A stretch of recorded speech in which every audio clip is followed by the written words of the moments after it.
Hey, everybody, this is Ryan Mallory with the Swing Trading the Stock Market podcast. And today's episode, we're going to be talking about the thrill of the trade, needing that thrill, needing that adrenaline rush when it comes to our trades.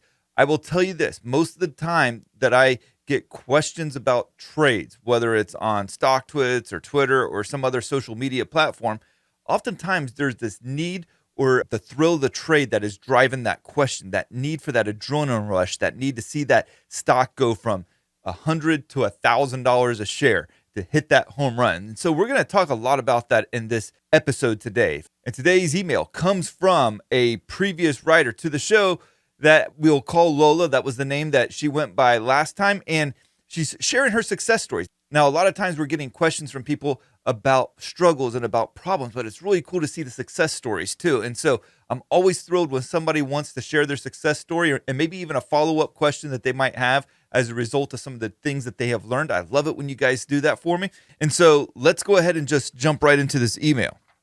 She writes, "Hey Ryan, my name is Lola. I requested this name previously and would like to stick with it. In my previous email, I asked you if it was worth trying to develop a trading strategy during a choppy, unpredictable bear market. My account is not big enough to short, and even if it was, I don't think I would be comfortable doing it, preferring inverse ETFs instead. Your advice was that it was a great time to learn in a difficult market." She's speaking of 2022 here. "I feel that I have always had good risk management and don't hesitate to get out of losing trades, but I was getting chopped up partly because I was chasing short-term moves.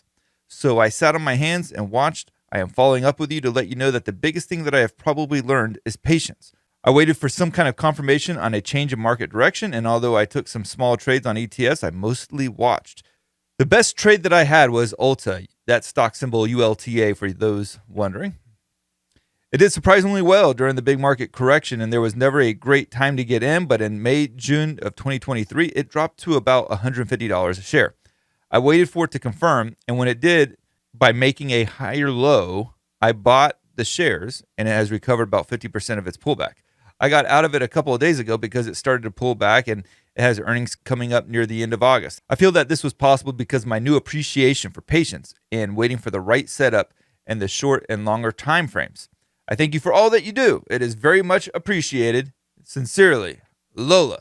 This is some really good stuff here, and there's a lot to actually unpack. Even though there wasn't really a significant question that was asked, there's some themes that I want to pick up in this email and discuss. One of them being the thrill of the trade. And one of the things that I want to do is like set apart what is some of the strengths and weaknesses that I've noticed a lot of the times between men and women traders. And with women traders, I often find that they are much more disciplined traders. They don't get a lot of ego into their trades to where they feel like that they got to hit these home runs. They're much more disciplined in their approach. There's less ego. There's a less of a need to have to win on every trade. One of the things that I see a lot of times with men, and there's more men traders than there is women traders out there.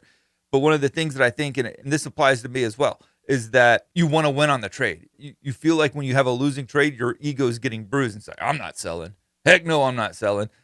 And so what happens, that takes a small loss and it makes it a much bigger one. Now, that's one of the reasons why I also preach risk management so much, because it's so easy, especially for us guys, for those losing trades to go from something small to something big because we let the ego get in the way. But for whatever reasons it is, I just always noticed over the years that women are a little bit more disciplined when it comes to that. So if you're a woman trader out there, embrace that as like an inherent strength that you guys have. She also talked about the patience in a choppy market, and choppy markets are very, very difficult to trade because you'll find a lot of false breakouts when you're trying to play like a bull flag or just trading out of a channel, or you'll find a lot of bounces that just don't really go anywhere. So it's very difficult. Sometimes you have to trade a lot of extreme moves that are taking place between the upper end and the lower end of a choppy market. But one of the things that you want to go and look at on a chart and define for yourself, okay, we know that we're in a choppy market here. Maybe it's lasting for like 3 or 4 months, but start to ask yourself, what changes it? What causes it not to be a choppy market anymore? And so you want to look at those parameters. What would it take for it to not be in a choppy market anymore? One of the perfect examples of that of late has been IWM. Now, if you look at the chart on IWM, it's done really good over the past month. But for most of 2023, it hovered near its lows. If you look at it back in March, it was trying to retest the lows, it looked like, again, from June and October of last year. And it was very choppy. While you saw the NASDAQ just ripping higher, the small caps or the Russell 2000 wasn't really going anywhere. It was very, very choppy. And then from March all the way up until June, you start to get into a very fine, very narrow price range for IWM. My trade setup on IWM is if it breaks out of that very narrow trading range, it would become a buy for me. And it did. It broke out. I bought it on the pullback to the retest of that breakout level. It held that breakout level and bounced. And then it's been off to the races ever since then. Now, it's stuck in some other choppy ranges that go back even further than just a couple of months there from March and June. There was also much bigger ranges that was going back all the way into 2022. And so I had to be cognizant of the fact that even though it's breaking out of the short-term choppy range, there was some longer-term choppy ranges as well. And if it was able to break out of that, that was great. I would continue to hold on to some of my positions, but I was also very quick to take some profits on that position as well along the way, to where I got down to about a third of a position. It broke out, and then it broke out again, and I was still able to hold on to that position. And if you got a little bit lost in that description there, the essence of what I was just describing there is to be aware of when you are in a choppy market and what it would take to get out of that choppy market. What parameters would it have to pass through? What kind of resistance levels would it have to break through, or support levels would it have to break to where it's either going into a trending market to the upside or a trending market to the downside? Because choppy markets eventually resolve themselves in a future direction, either higher or lower. And so don't get too comfortable that those choppy ranges are always going to last. I know a lot of people, I remember this one person was asking me about McDonald's. It's like, man, every time it gets up to this price level, it drops. And so I've been just playing these fades. I've noticed the last 3 or 4 times it's done that. And so he started playing it, and I think he got it right one time. It was, let's say it just goes up to like $100 a share. I don't even know what it's trading at right now off the top of my head, but it would get up to $100. Again, fictitious number here. And every time it got up to that number at $100, he would just fade it, okay? But one of the things that when you see some of that's becoming really obvious like that, where it just continues to like test it over and over and over again, you got to be aware of whether or not some of those downside fades are starting to lose their momentum, to where, okay, if it would go from $100 down to $90, and then the next time it's only going down to like $92, and then the next time after that it's only going down to $95, you want to be aware of the fact that, yeah, it might be fading, but it's not fading with the same kind of momentum as it did in previous times. And in that case, it actually just busted right through the next time it tested that $100 level. Again, all fictitious numbers because I don't remember off the top of my head where MCD is actually trading at right now. But the point of it is to be aware of the fact that when those choppy markets end, you want to know what causes them to end. What price level did they have to breach in order to leave that choppy market and into a trending market?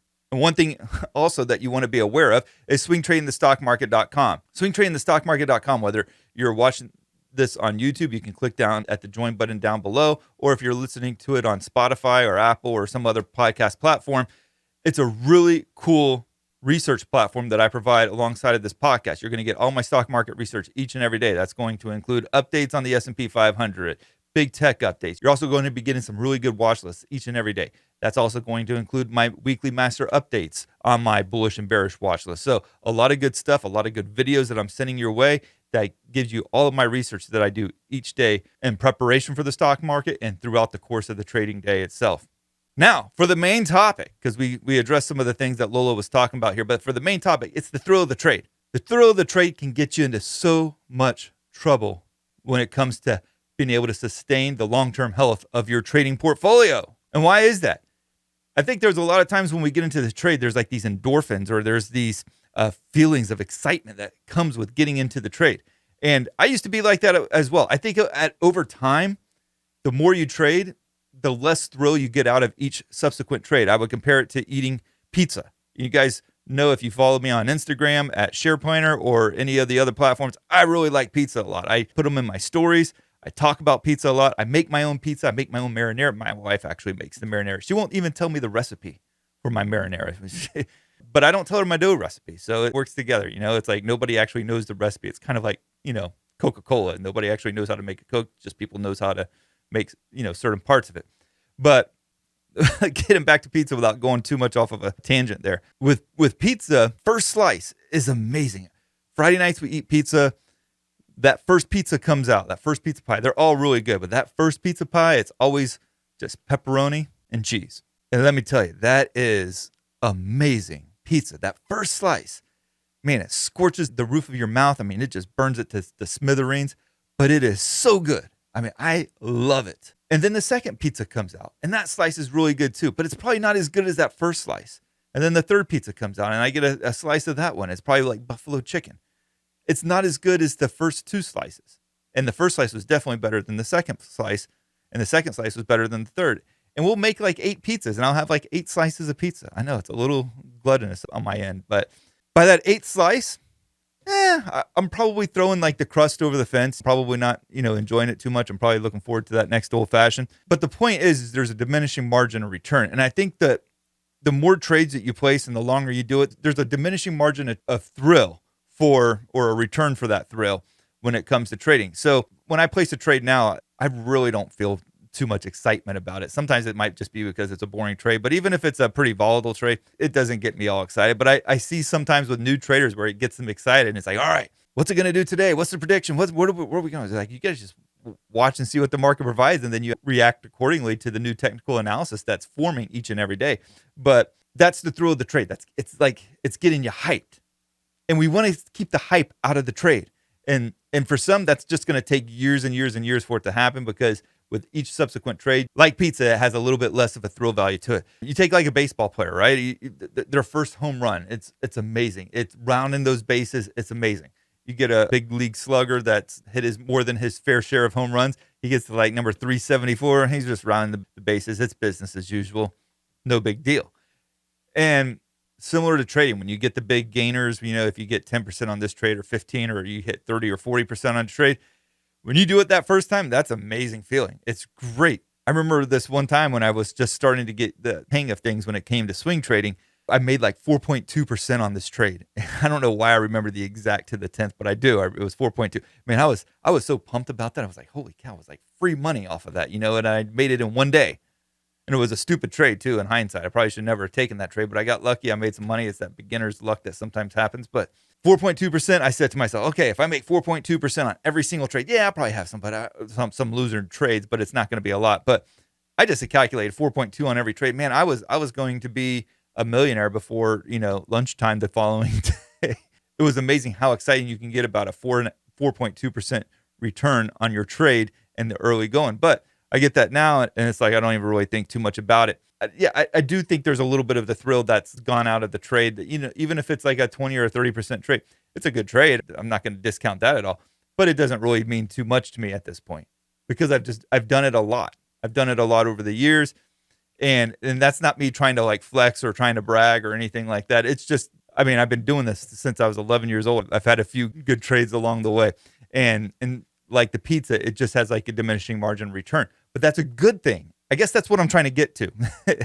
It's really a good thing to have that diminishing margin return of that thrill, because you're not thrill seeking when it comes to trade. You don't need to trade. And Lola here is noticing that too. She's learning to be patient with the trade and not just making trades for that thrill. Some people get really impatient with me when I go like a week without making a trade. It's not that I don't want to make a trade. It's just that there's not a good opportunity out there. And if I do take that opportunity, why am I doing it? I'm not doing it for the thrill of it. I'm just doing it just because, and that's kind of stupid. And so that's where the patience kicks in, because if I'm not doing it with the need to trade or with that thrill, or I'm not trying to seek after this like endorphin release that comes from trading, then I have no reason to trade until there's a really good trade setup worth taking. And that's when you're in that sweet spot. But for most of you, especially those that are just starting off with trading, there's still that excitement in the air. There's still that desire and that need to want to trade. And I think for me with trading, I think one of the things that I've really enjoyed over the years is teaching people to trade. I offer coaching services and everything else on the website. It's really good. There's training courses as well, but and then there's the trading block too, where I'm in the Discord chat room there each day. But I enjoy that so much because I get a lot of satisfaction off of watching other people learning how to trade and how to trade well.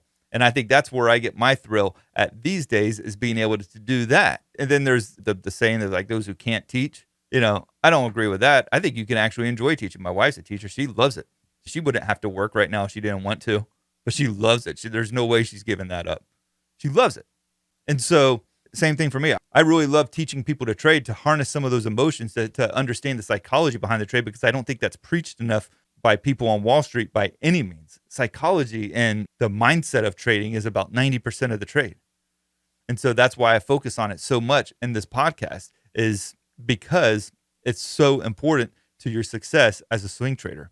And so I think I've been kind of like all over the place on this podcast episode. Hopefully I haven't been. Hopefully you guys have been able to learn a little bit from it. I'm actually doing this one pretty late at night, so maybe that's part of the whole equation, that there might be a little bit of tiredness seeping in. I've got some coffee that's been keeping me up tonight.